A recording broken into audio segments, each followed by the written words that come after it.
And we are live. Let me just make sure this is going out okay on the YouTubes first. Can't talk there, folks. Off to a great start already. Tripping over my words. All right. Sounds okay. All right. First thing I want to talk about, and I didn't mention it yesterday, and I wanted to, I just forgot, was George Romero just passed away recently. The director of Night of the Living Dead, Dawn of the Dead, all that stuff. And I don't know. I mean, I don't have a ton to say, but I did want to mention it because I did love the guy's work.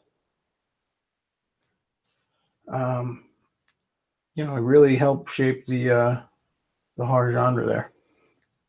So I don't know. I didn't really have much to say about it, to be honest.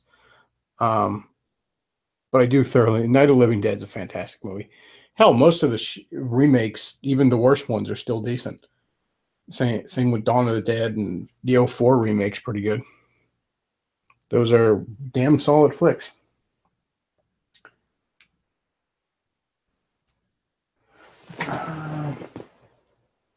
Let's see. A couple of people in the chat so far. What else did I want to talk about? Sorry, I got a list here I'm looking at. Oh, yeah. I just read a book called Swallowed by Satan by Joseph C. Sciambra. I sure I'm pronouncing that name wrong. There's an article he put out recently that's been making the rounds called Surviving Gay Barely, in which he describes the serious toll his hedonistic homosexual lifestyle did on his body. Habitual fucking butt sex is one of the worst things you can do health-wise. And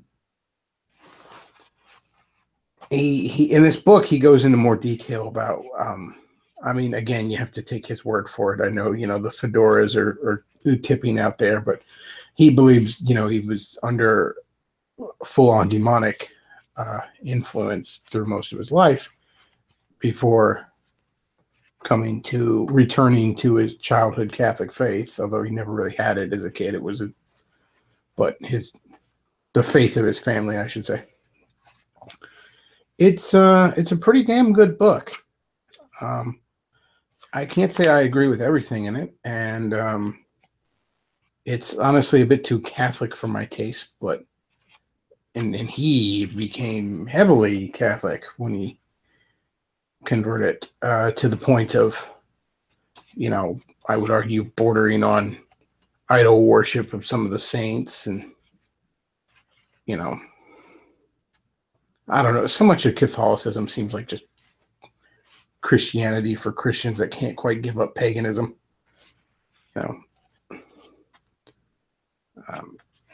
He talks about if you use porn, you should have a priest sprinkle holy water around your computer and stuff like this, and it's a bit cartoonish in my opinion. That said, though, I can understand why it appeals to a guy like this, a guy that was so heavily involved in the New Age and paganism and even eventually Satanism. He's going to need a lot of that kind of theatrics to really get anything to cement spiritually for him. And I guess some people do. I don't know. It's always been something about the Catholic Church I found a bit silly. I would argue that's why Catholicism flourishes so much in, shall we say, more R-type areas of the world right now.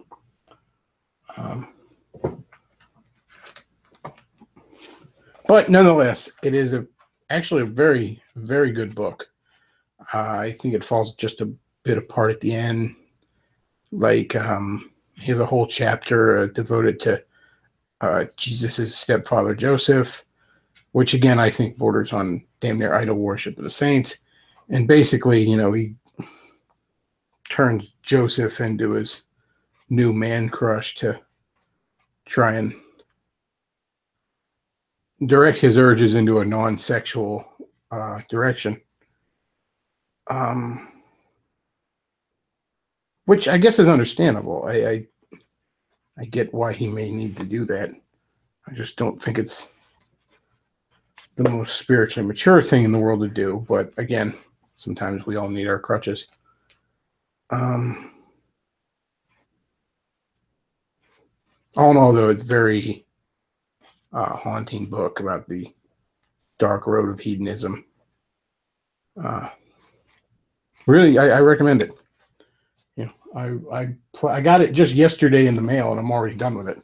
And it's not, you know, it's not like Lauren Southern book where it's like, you know, 4 fucking pages or something.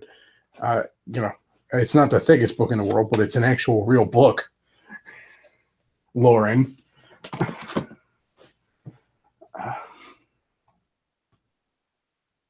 But yes, I highly recommend it. I've read a couple articles on his site. It's not bad.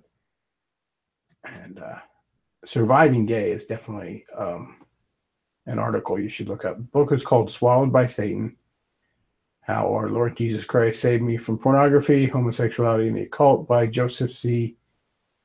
I'm just going to spell out his name here. Sciambra. Because I'm not really sure how to pronounce that. All right.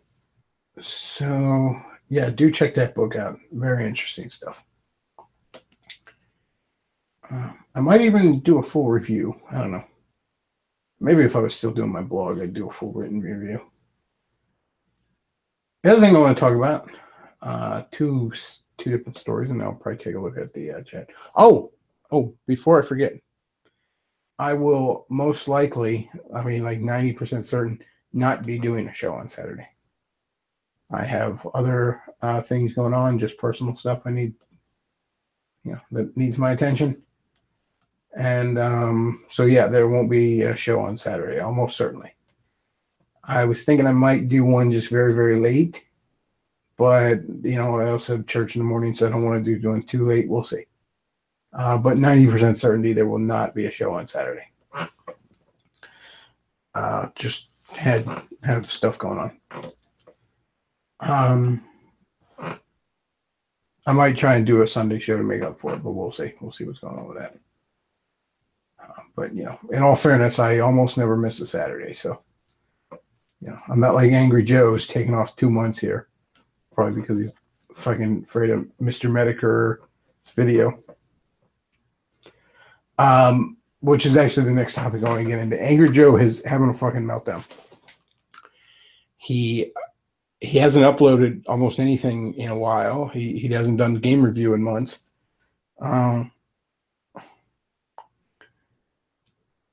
He now has what I believe is the official. You've switched over into spooning territory. You've switched over. He is now going to no ratings, no dislikes or likes, and no comments on his videos. I'm not sure exactly why he's fighting with the fans. Basically, from what I understand, and I haven't watched Joe in a while, but it sounds like Joe just and he was already doing this back when I watched him last. I mean, I remember when he sold out for Anita Sarkeesian, but he was just selling out left and fucking right.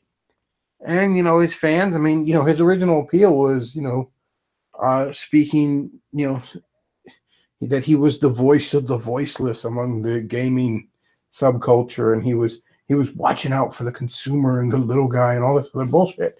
And he's not. He's a fucking paid shill. He is absolutely just, he's bought and paid for. He is bought and fucking paid for. And he's losing his shit because, you know, people see through him, and he doesn't like the fact that people see through him, and now he's going to hide in a hug box, and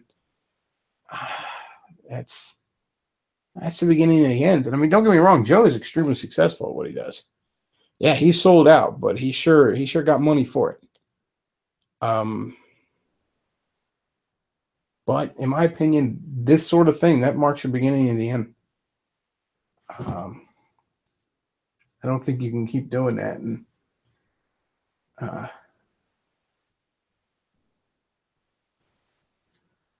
somebody says, truth be told, whenever someone says they're the voice of the voiceless, cough, cough, Jim Sterling, they tend to be shills. Yes.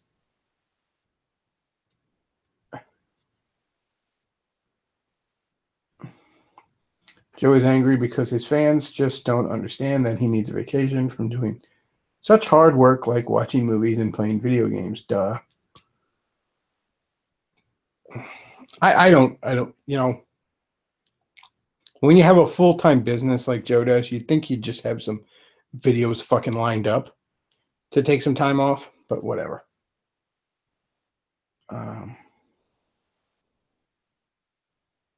Bechtloff, have you considered that he might be freaking out over Medicare's upcoming video on him? We've already had devastating videos on Doug Walker spooning Linkara. He has reacted in the fear. I wouldn't say that the Doug Walker one was at all devastating. The spooning and Linkara ones were probably kicking the balls to them, but I mean, both of them are pretty good at hiding in their hug box, especially Spoonie. I don't know. I would say it would be very, very foolish for Joe to fear that. But who knows? I mean, I think Joe's big enough that if he would just keep fucking doing what he's doing, he could certainly go for a while without having to worry about shit like that. But yeah, he might be running a little scared.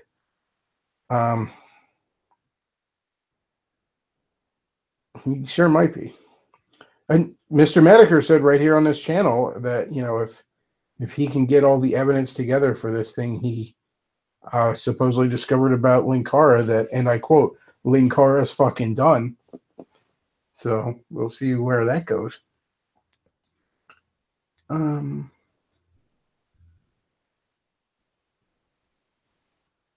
see. Yeah, Jesse Otaku had a meltdown when Medicare started his stuff, which is really dumb because, I mean, nobody was going to do a video on you, fucking Jesse Otaku or fucking Carl, whatever the hell you're calling yourself now, you tranny freak. Yeah, nobody was going to do a fucking video on you. You were only ever going to be a footnote in the Spoonie video because nobody gives a fuck about you.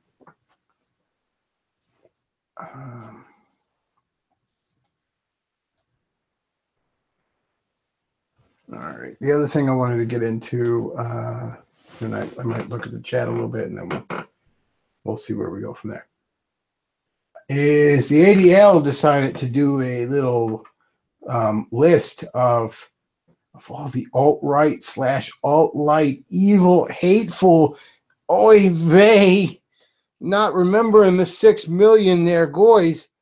And my good buddy Matt Forney was on it.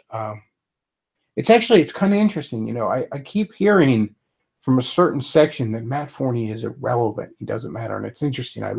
I saw a bunch of alt-light guys on there, like Gavin and fucking, guys like that. And I saw Richard Spencer on there. I saw Danny Freiberg on there, or Freeberg, or however you pronounce his last name. I'm sorry. I'm always bad with names. Forgive me. I'm always bad with that kind of thing.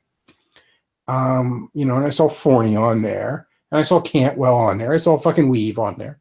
But it's weird. I don't think I saw anybody from the right stuff. .biz. Maybe I missed one. Maybe I missed them. I don't know. But I didn't. It's weird. The people that call Forney irrelevant, they didn't seem to find their way onto this list of all the dangerous, evil racists that Joseph Shekelstein put together, or whoever the fuck wrote that article. It's weird. Was Mike Enoch on there? Was he in that list? I could be wrong. Somebody's in the chat saying he was on there. Maybe I missed him. I could be wrong. But I didn't see him on there. No, I mean, I just glanced at, do correct me if I'm wrong, chat. Because, I didn't read the whole fucking thing. So maybe I'm talking out my ass here. If I am, I apologize.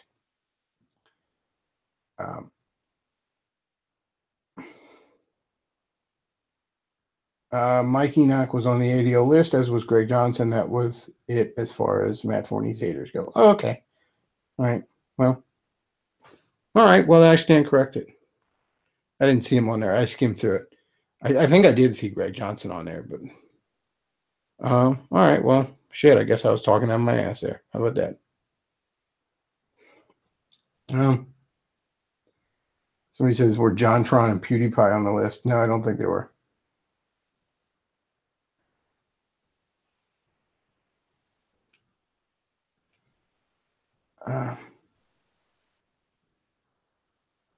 Somebody says, what is it with the autism surrounding Forney? Getting laid in a foreign country somehow brands him irrelevant. That's exactly what it is. The fucking 1488 guys are mad that Forney had sex with Asian chicks and stuff like that. Oh my god. I mean, they cannot conceive of a worse possible fucking sin than race mixing. That's why they will look the other way with white nationalists who are all about no colored folk in my bathhouse.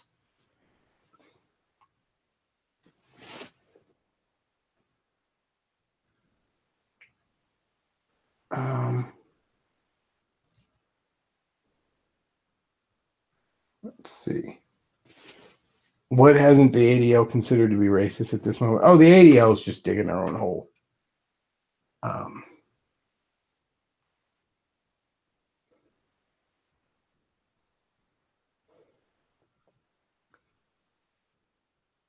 Yeah, the ADL is just making shit worse for themselves there.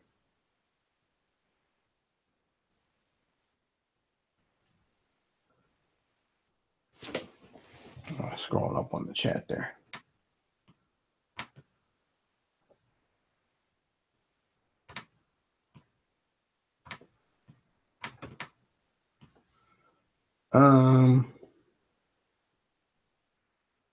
Forney says, what's funny is the ADL fucked up on their profile on me. They falsely claimed that I work for Red Ice and attributed an interview they did with a Holocaust revisionist to me. Wow, that's didn't exactly do the research there. Shocking.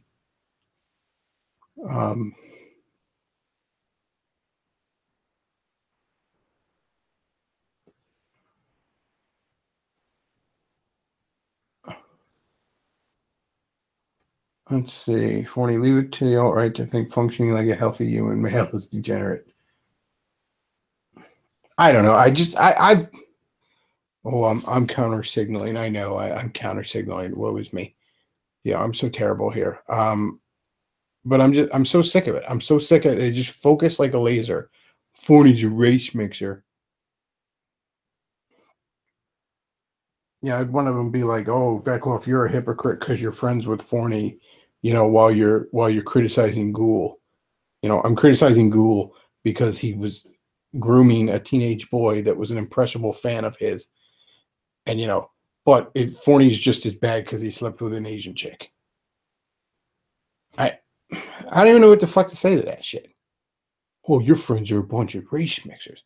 I don't believe race mixing is inherently a fucking sin, so I don't think they need to repent of it. No, I'm sorry, I don't. I don't think it's necessarily might not be the best thing on a massive scale. But just leaving people alone to congregate as they wish, to associate as they wish, kind of prevents that in the first place. Most people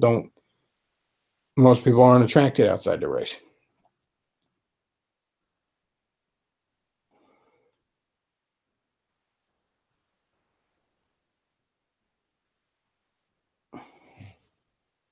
But honestly, I mean,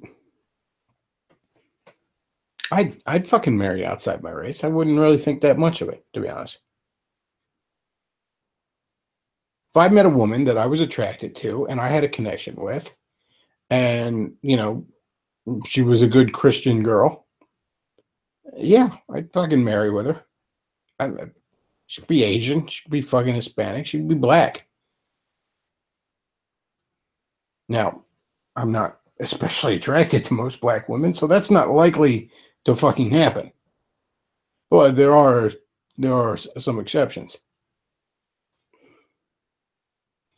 And I'm not going to worry about whether some fucking autist that's never kissed a girl is going to be mad about it on Twitter.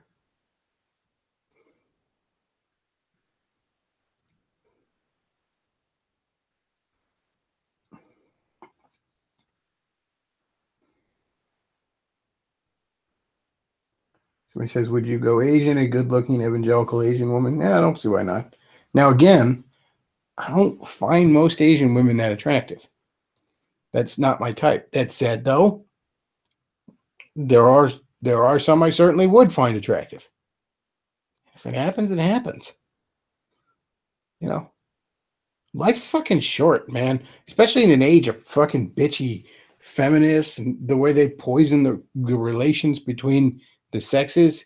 You think if I found a truly worthwhile human being to be, spend the rest of my life with that met my criteria, you think I'm gonna be fucking concerned about the 14 words and shit like that? No, I'm not.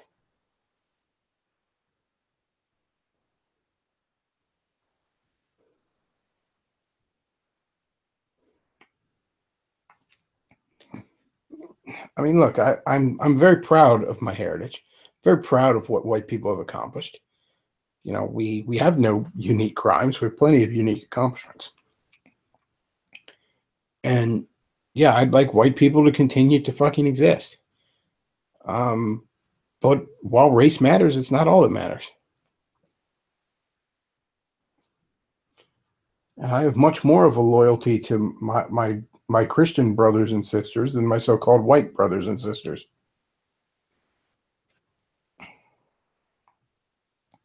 What's it artistic layman Luke calls himself? A Christian nationalist? I guess that's closer to what I am.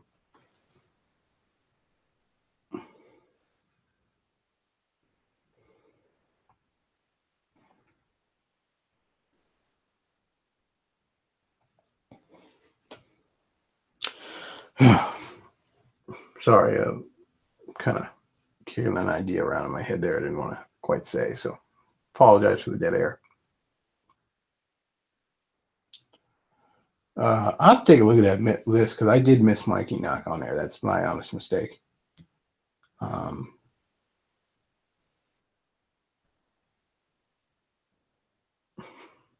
I get so sick of the fucking gloating from the TRS fanboys of how irrelevant Forney is compared to TRS or something. Like one time they actually were freaking bragging that TRS bought a Facebook ad. At the Daily Show bought a Facebook ad. Like that was some sort of fucking accomplishment. I had like 9 people that are fucking fans of me and I could buy a Facebook ad. Anybody can buy a Facebook ad.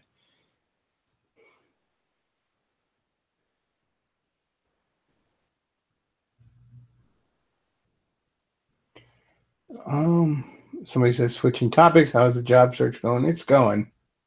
It's going.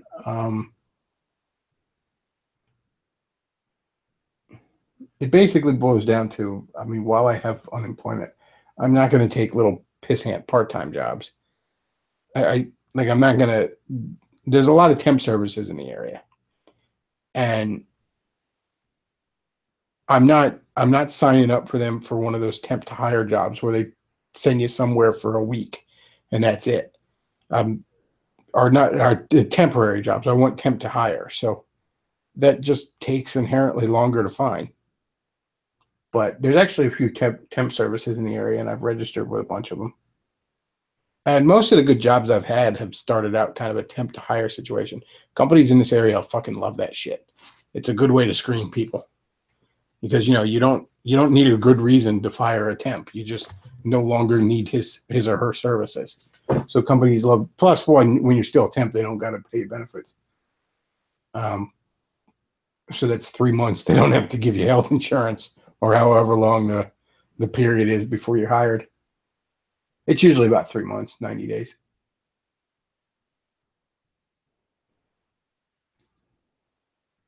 Uh, have you considered security work like Aaron Clary suggests? Yeah, I have looked into some security work around this area.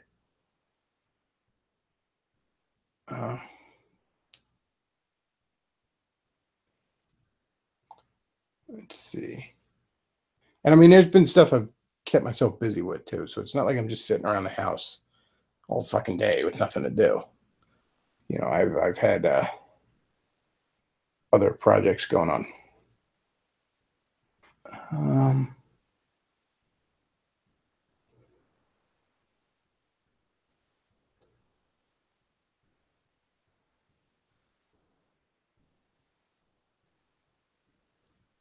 He says the alt-right is a philosophy, not a movement. The adherents are hardly SJWs. People are leaning on that. No, I don't. You know, no, they're not. You know, SJWs. That's stupid.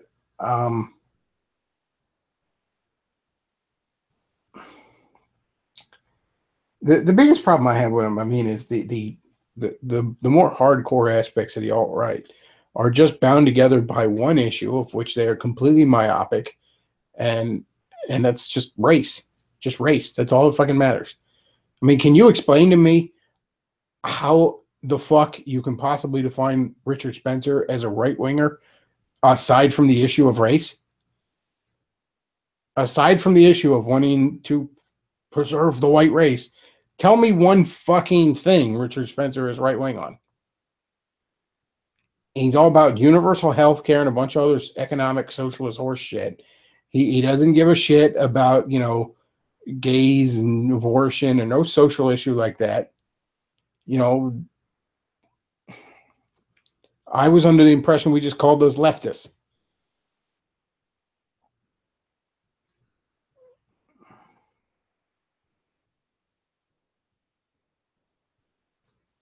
Somebody said the moderate left loves the horseshoe theory argument, but chemistry shows us that mirror images don't lead to the same results. No. I mean, there's certainly parallels you can draw between two polar opposites, but let's see.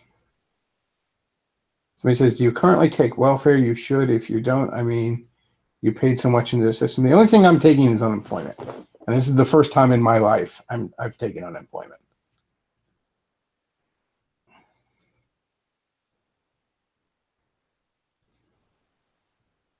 Somebody says, Bechtloff would probably hate the preacher being it idolizes John Wayne. You mean that show based on the comic book? I was never impressed with the comic book. I was a little bit at first when I was a teenager because I was still in my God-hating agnostic phase. But once you grow out of that, the comic book is shit. Garth Ennis is a one-trick pony. Garth Ennis is the kind of writer that seems brilliant when you first discover him because it's kind of a breath of fresh air. He's just so harsh, so brutal that, at least at the time, 10, 15 years ago, it stood out from the rest of the crowd. That said, though, he seems brilliant when you first discover him because you're probably a teenager when you first discover him. And also, you know, it was so different than everything else that was being published. But you promptly realize he's a one-trick pony. Like, I remember the first Garth Ennis thing I read was a Punisher 12-issue arc he did called Welcome Back, Frank. That I was just like, this is just fucking fantastic. And to be honest, parts of that, one scene from that comic book ended up being almost lifted whole cloth into Daredevil season 2 on Netflix. But yeah, Garth Ennis, somebody says Garth Ennis' ideas repeat themselves to oblivion. Yeah, and also it's like, we get it. You don't like superheroes. He constantly wants to fucking, look, I'm taking the piss out of superheroes. Isn't that cool? Yeah, it was kind of funny the first time, Garth, but that's all you're fucking doing. You know, why are you writing superhero books then? I'm just so edgy.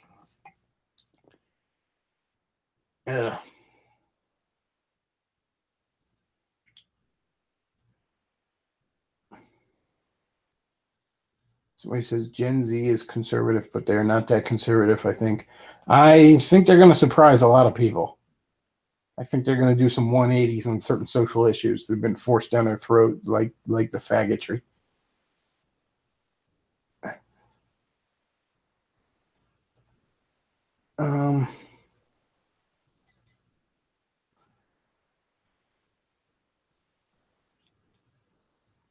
Like, there's stuff.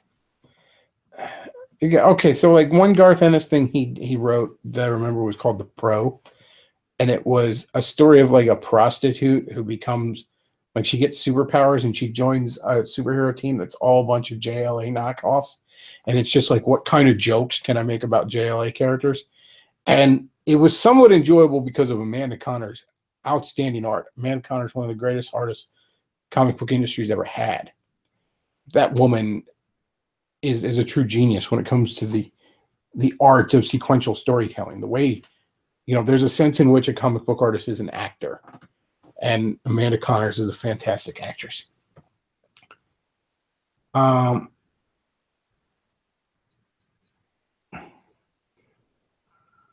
But it's just a bunch of fucking dick jokes and stuff like that, and who look nudity edgy and stuff like that.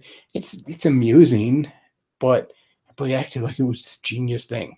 But he wanted to suck Garth Ennis's dick for being this fucking genius. A fucking joke.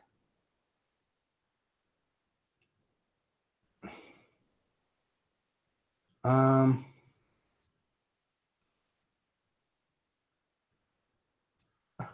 tried looking for negative reviews of Garth Ennis comics and stuff. I can't find any. So much dick sucking. Oh yeah, they just. Here's part of it. And there's a little bit less of this now, but it was very prominent 10, 15 years ago. Comic book geeks were constantly trying to justify fucking comic books. And they were constantly trying to, like, see, this is the most un-superhero-y superhero story you've ever read. They were trying to be anything but what they were. And, it was just sort of, I would argue video games have fallen into this trap the last few years. But it's just basically nerds that are just, they were just self-conscious about being nerds, about liking something that wasn't all that mainstream. And that's why somebody like Garth Ennis got popular. Somebody says Steve Dillon's art is decent. Steve Dillon was the artist that frequently worked with Garth Ennis, and I'm going to fight you on that. It's not. Look, I know the guy passed away recently. And, I don't know what kind of guy he was personally, so this is not to throw shade at the memory of a dead man, but he was a shit artist. Now, on a technical level, he wasn't bad. Like, unlike, say, a Rob Liefeld, Dillon had a basic grasp of perspective and anatomy. The problem was, what I pointed out with Amanda Connor there is that a comic book artist is an actor. You have to convey emotion. You have to convey movement using only still images. Dillon was terrible at that. His facial expressions on characters were 2 or 3 notes at most. A smile, a grimace, maybe a shocked face was about all he could fucking do. Okay, we'll add a 4th one, just the expressionless face. And the movements, the posing was just so incredibly stiff. I mean, somebody needs to hand that guy the old classic book, How to Draw Comics the Marvel Way, and show them the chapter on dynamic posing and angles.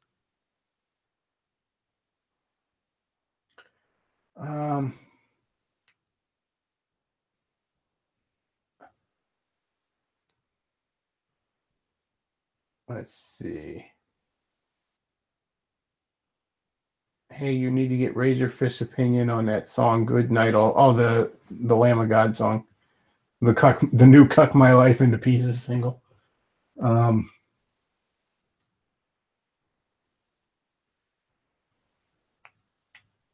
see.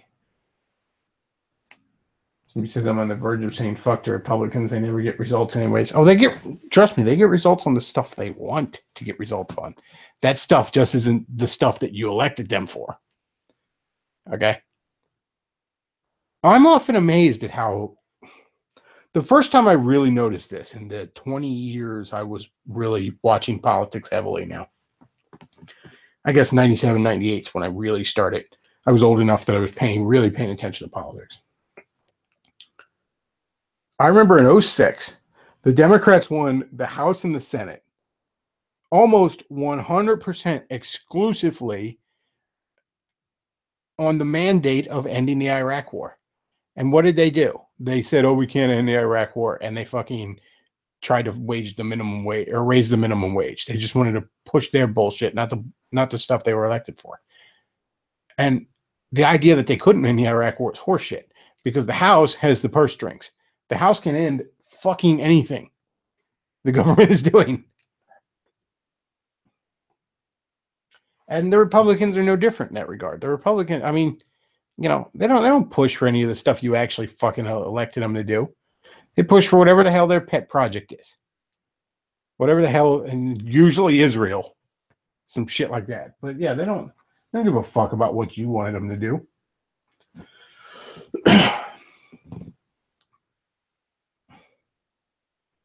Tom G says, I'm going to have to start advertising on weeknights, aren't I? Well, you certainly can. Advertising is opening for weeknights. I mean, yes, I'm missing this Saturday, but that shouldn't be a regular thing. Although when I do find a job, it is entirely possible shit's going to get moved around. You know, if I find a job that ends up having me work weekends, it may end up being another night that shit goes to. You know, I am in a transition period, so I can't promise the Saturday show will continue forever. That said, though, the rates on my weekday shows are half what the rates on my Saturday shows are, which I think is only fair, because weekday shows get roughly half the viewership. And by the way, if you enjoy the show, you know, while I'm talking about advertisements and shit like that, if you enjoy the show, there's the tip jar down below. Do check that out. I appreciate it.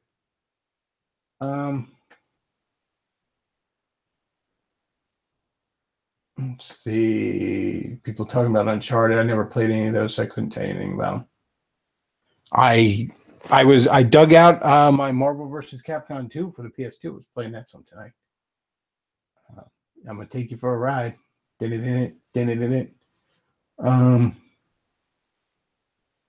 see. How much of a subscriber bump did Mr. Matoker give you? A few. Let's see. You excited for Rick and Morty season 3? Oh yeah, I love Rick and Morty. It's one of the very small number of shows I still watch. See what we got going on here. How long have we been going on?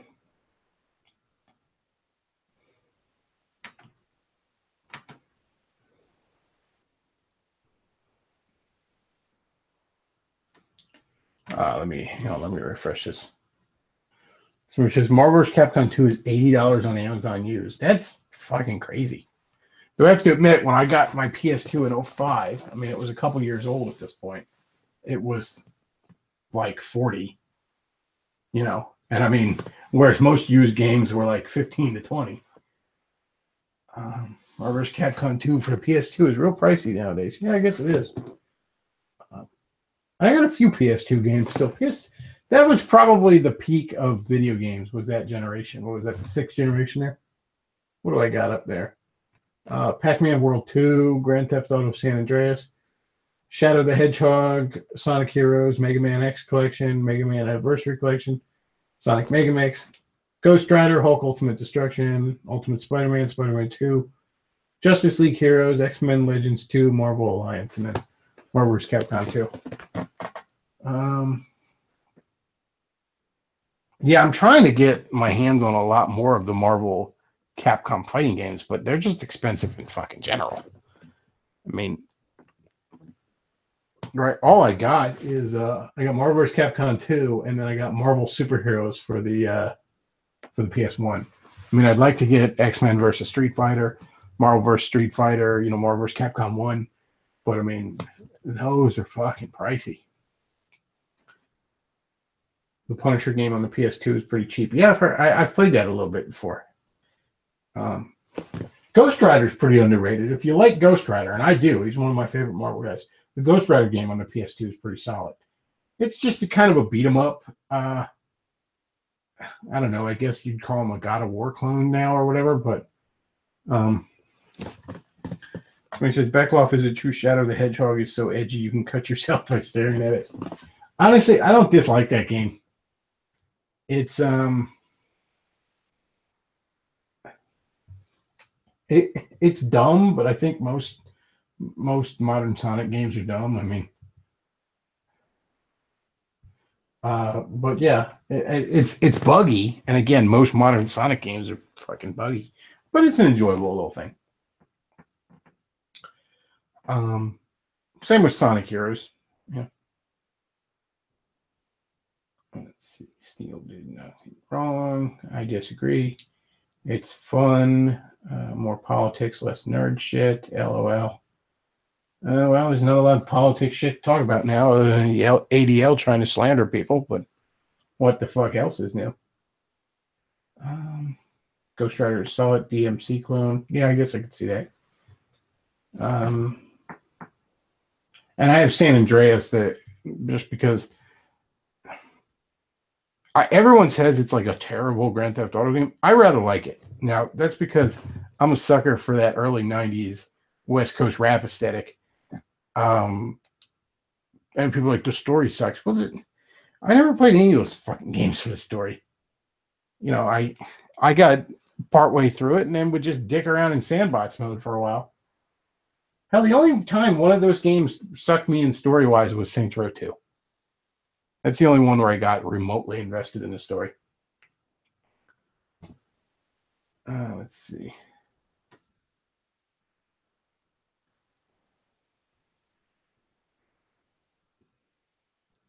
What do you think of Edgy Sphinx, Naked Ape, and Millennial Woes? Would you be interested in interviewing them? I don't really know a ton about any of them. I mean, but any of them could come on here and be part of the panel on Saturday or just, pop in or something. I wouldn't mind. I mean, a lot of, there's not many people I don't consider not welcome on this live stream. So, it's, yeah, any of them could come on here and we chat about shit. That'd be fine.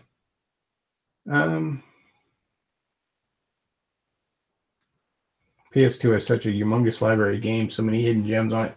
Yeah, PS2 is, again, I would argue the 6th generation is probably the peak of the video game industry. Let's see.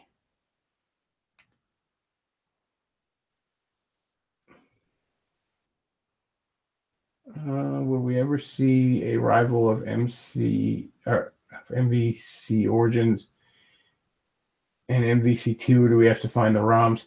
Honestly, I didn't care for Marvel vs. Capcom 3 that much. I just didn't like the new modern style, I guess cell shaded or whatever. Didn't do it for me. If it were up to me, and maybe I'm the minority here, I can only speak for what I would want. But Capcom's like, bechtloff, what do you want in a new Marvel vs. Capcom game? I'm like, you know what? You give me Marvel vs. Capcom 2.5. Here's what I want. I want everybody that's playable in Marvel vs. Capcom 2. And then I want to add in some Marvel characters like Thing, Thor. Those are the big ones I really, really want. But shit, throw Deadpool in there. Everyone fucking likes him. I don't really care, but whatever. Tons of other characters. Maybe some oddball ones like Captain Universe or Hyperion. That would be kind of cool. And whatever, just the more characters you throw in there, the better. Give me that 2D sprite style with like 100 playables on both sides, so 200 total. All right, and then here's the one complaint I have about Marvel vs. Capcom 2: the backgrounds and the music fucking suck. The backgrounds are just generic ass shit, and you compare that to the backgrounds in the earlier Marvel Capcom fighting games like Marvel Heroes, Marvel Street Fighter. Marvel vs. Capcom, X-Men vs. Street Fighter, that sort of thing. Those backgrounds are great. So take the backgrounds from those games. Maybe take the backgrounds from the Darkstalkers games from the times and, the Street Fighter Alpha games from the times. Take those backgrounds, throw them in there. Give me better music. Give me more backgrounds. And fuck it. Throw the generic-ass backgrounds from Marvel vs. Capcom 2 in there, too. The more the merrier, really. I would say stick to a basic 2D sprite style, and then give me as much as you can with that style. Because you'd have room to do a ton on a disc. I mean, why the fuck is Blanca not in Marvel vs. Capcom 2? That's like one of the first Street Fighter characters I think of. It's like somebody says Street Fighter to me. It's like Blanca, M. Bison are like shit. Before even Ryu and Ken, those are the first two characters I think of. Just because they're way more memorable in design.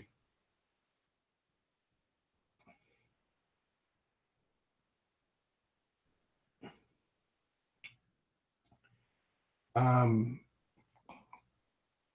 but yeah, that'd be what I want. Just give me Marvel vs. Capcom 2 and just expand the ever loving fuck out of it. You know. Now, I don't know. Maybe that's not what other people want. That's what I'd want. I mean, Marvel vs. Capcom Infinite looks all right. I don't get the meme that it's everyone's like it's the Battleborn to DBZ's fucking what is it? Oh shit, I'm blanking. What the hell was the other one? Overwatch. I'm like, I guess if but Dragon Ball Z shit. So I mean, I'm not gonna. Let's see.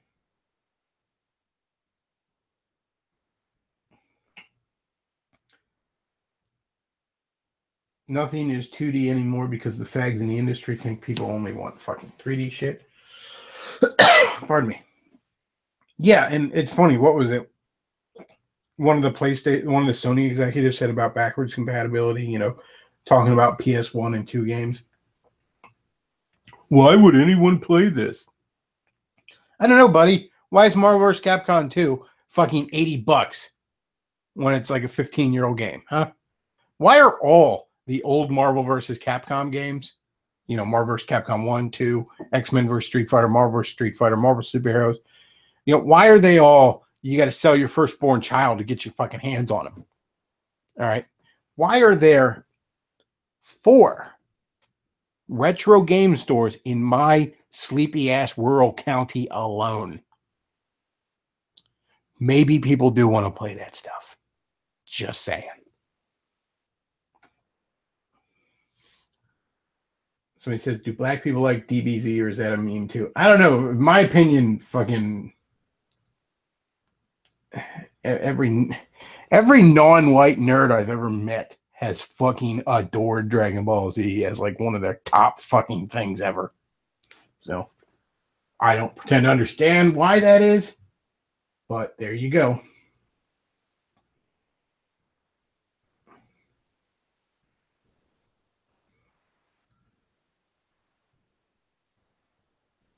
So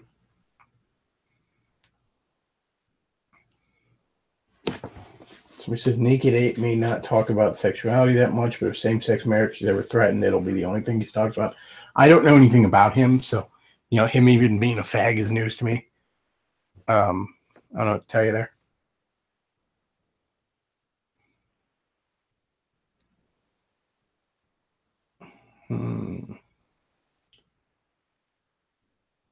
Well, I think I'll probably wrap this up then. Yeah, I just wanted to cover a few topics tonight. And like I said, probably not going to be a show Saturday. I apologize for that, but there is other shit I got going on in my life. So, but if you enjoy the show, do check out the tip jar down below there. Tips of any size are greatly appreciated, folks. And I'm going to try and do a few more streams throughout the week to make up for the loss of Saturday there. So yeah, that's all I got for tonight, folks. I want to thank you all for listening. Bechtloff out.